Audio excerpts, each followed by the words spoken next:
Aujourd'hui, c'est le dimanche de la joie, Gaudete, en version originale. Réjouissez-vous.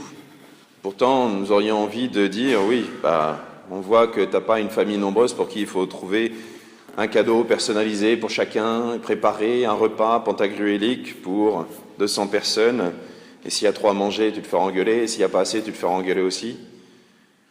Et c'est vrai que les préparatifs de Noël, même quand on s'approche, peuvent nous sembler quelquefois un peu stressants. Et je ne parle même pas de toutes ces personnes pour qui Noël sera cette espèce de claque dans la figure où, en revenant de la messe de minuit, même si elle est à 11h, ou en revenant de la messe de Noël, de toute façon, ils se retrouveront seuls devant une assiette de « choisissez votre menu ». Ce dimanche est pourtant le dimanche de la joie, et pour le comprendre, nous avons un passage de l'Évangile un petit peu particulier, où nous avons Jean, qui pourtant ne ressemble pas à un bout en train, qui annonce un certain nombre de choses à faire.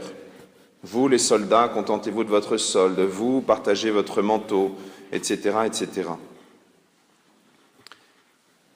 Et cet évangile se termine par une évocation qui ne devrait pas vraiment nous faire sourire, puisque ça se termine par l'appel à vanner et la paille qui brûlera dans un feu qui ne s'éteint pas. Vous avez reconnu l'évocation de l'enfer et des flammes de l'enfer. Et je dois dire qu'en tant que curé, lorsque je dois faire une homélie où je dois donner à tous le sourire, évoquer les flammes de l'enfer, ce n'est pas le plus efficace. Pourtant, Jean est bien celui qui nous aide à comprendre cette joie de Noël. Ce n'est pas le dimanche le plus proche de Noël, ça sera dimanche prochain. Et pourtant, nous sommes déjà dans la joie de Noël. Je ne sais pas si vous avez vu, mais dans la première lecture, nous avons un monsieur qui nous parle, qui est un prophète, qui est Sophonie, et qui nous demande tous d'éclater en cris de joie. Alors que Sophonie, je vous rappelle, que c'était plus de 600 ans avant Jésus. Autant dire qu'il prépare à l'avance les festivités.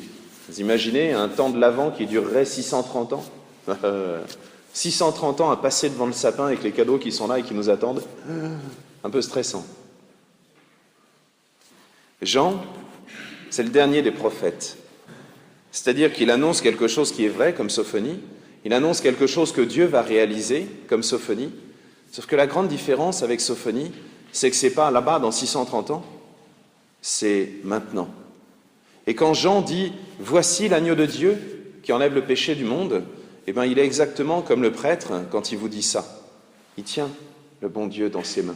Et il dit, regardez, voici l'agneau de Dieu. Et il est là. Et il est là tout près. Et il est là juste à côté. Pardon.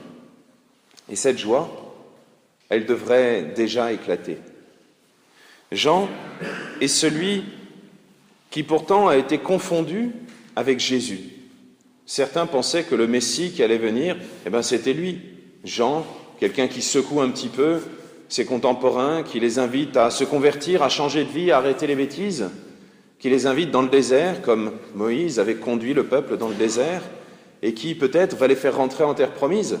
Ils attendaient une libération politique ou je ne sais quoi.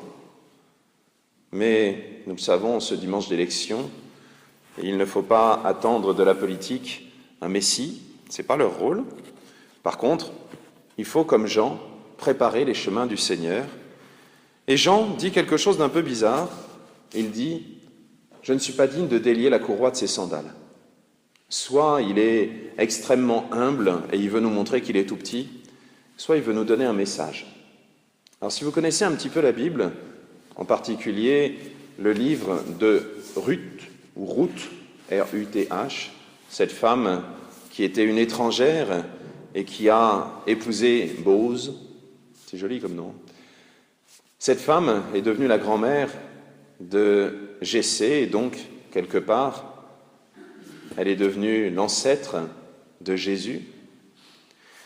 Cette femme, lorsqu'elle choisit d'épouser Bose, Bose demande d'abord à un autre cousin s'il veut utiliser son droit, puisqu'il y avait un droit dans le mariage, un ordre de préséance, et lui enlève sa sandale pour dire non, je ne prendrai pas ta place, je te laisse cette femme pour qu'elle devienne ton épouse.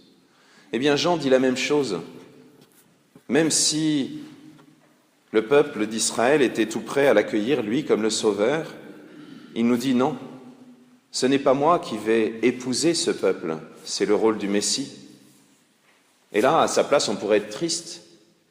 Pourtant, quand on est dans un mariage et qu'on est le témoin, par exemple, même si ce n'est pas notre mariage, eh ben on est joyeux quand même, on est joyeux pour l'époux. Et si en rentrant dans l'église, parce qu'on est tellement bien habillé, l'orgue commence à jouer et que le témoin est obligé de dire « Non, non, c'est pas moi le marié, c'est pas moi le marié », même si ça se passe comme ça, il est quand même content, parce qu'il y a le marié qui va arriver. Eh bien nous, c'est la même chose. Nous, le bon Dieu nous a déjà accordé sa main. Il nous a déjà accordé un pardon, un sauvetage absolu. Et on n'a plus qu'à faire un pas en avant, ce qu'on fera le jour de Noël, ce qu'on a fait le jour de notre baptême, ce qu'on fera lorsqu'on arrivera devant Dieu dans l'éternité. On n'a plus qu'à faire un pas en avant pour le choisir, lui. C'est exactement comme dans la confession. Nous savons que sur la croix, Dieu nous a déjà donné le pardon des péchés, on n'a plus qu'un pas à faire, aller jusqu'au confessionnal. Et même si on est dans une église où il n'y a pas de confessionnal, ça ne fait rien, on n'a plus qu'à trouver un curé. On n'a qu'un pas à faire, et ce pardon, on le reçoit. C'est génial. Alors, pendant ce temps de l'Avent, pendant ce temps où nous nous préparons à fêter Noël, demandons que Dieu enracine déjà cette joie en nous, même si le monde paraît un petit peu fou autour de nous. Demandons à Dieu de savoir reconnaître que la joie de Noël, la joie de notre salut est déjà là enracinée et que rien ni personne ne pourra jamais nous l'enlever. Demandons à Dieu d'être capable de vivre véritablement chrétien avec des têtes de sauvés. Amen.